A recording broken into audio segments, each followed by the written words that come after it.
জমে উঠেছে টি-20 বিশ্বকাপের নবম আসর। টুর্নামেন্টের শুরু থেকেই ছোট দলগুলো নিজেদের পারফরম্যান্স দিয়ে চোখ রাঙানি দিচ্ছে বড় দলগুলোকে।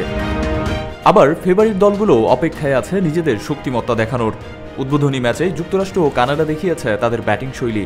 স্বাগতিক ওয়েস্ট ইন্ডিজের বিপক্ষে পাপুয়া নিউগিনি হেরে গেলেও জয়টা পেতে ক্যারিবীয়দের ছুটেছে ঘাম। সর্বশেষ নামিবিয়া ও ওমানের মধ্যকার হাড্ডাহাড্ডি লড়াইয়ের অবসান ঘটেছে সুপার ওভারের মাধ্যমে। সব মিলিয়ে শুরুতেই শর্টার ফরম্যাটের এবারকার আসরটি জমজমাট হবে, শুরুতেই মিলেছে সেটার ইঙ্গিত। প্রায় এক মাসের এই মহাযজ্ঞে যোগ দিয়েছেন সাবেক ক্রিকেটার ও ক্রিকেট বোদ্ধারা। খেলার বিভিন্ন দিক নিয়ে আলোচনার পাশাপাশি করেছেন ভবিষ্যৎবাণীও।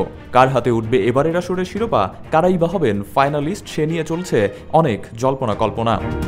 সেই আলোচনাতেই এবার অংশ নিলেন দুই বিশ্বকাপ জয়ী তারকা, সাবেক অস্ট্রেলিয়ান ব্যাটার ম্যাথু হেইডেন ও সাবেক ইংলিশ দলপতি পল কলিংউড। দুজনেই বেছে নিয়েছেন 20 দলের ভেতর থেকে বিশ্বকাপের ফাইনালে খেলা দুটি দলকে। স্মুথ শেভিং এর জন্য শুধুমাত্র কুল, নাথিং এলস। ভারতীয় গণমাধ্যমে আলাপকালে হেইডেন চলতি টি-20 বিশ্বকাপের ফাইনালের জন্য বেছে নিয়েছেন অস্ট্রেলিয়া ও ভারতকে। সাবেক এই তারকা হার্ড হিটার ব্যাটারের ভাষ্যমতে 2023 ওয়ানডে বিশ্বকাপ আর টেস্ট চ্যাম্পিয়নশিপ ফাইনালের মতোই টি-20 বিশ্বকাপের ফাইনালে মুখোমুখি হবে ভারত ও অস্ট্রেলিয়া।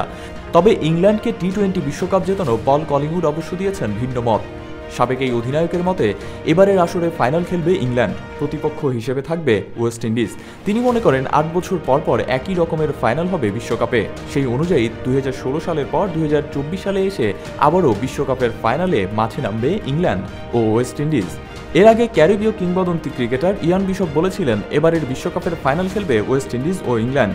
সেই ম্যাচে স্বাগতিকরা ইংল্যান্ডকে হারিয়ে ঘরে তুলবে নিজেদের তৃতীয় শিরোপা। 28 দিনব্যাপী 20 দলের অংশগ্রহণে গত 2 জুন শুরু হওয়া এবারকার শর্টার ফরম্যাটের মহাযজ্ঞের পর্দা নামবে 19 June.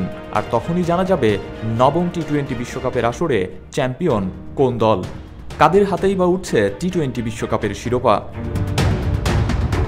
Shahab Sohag, on field.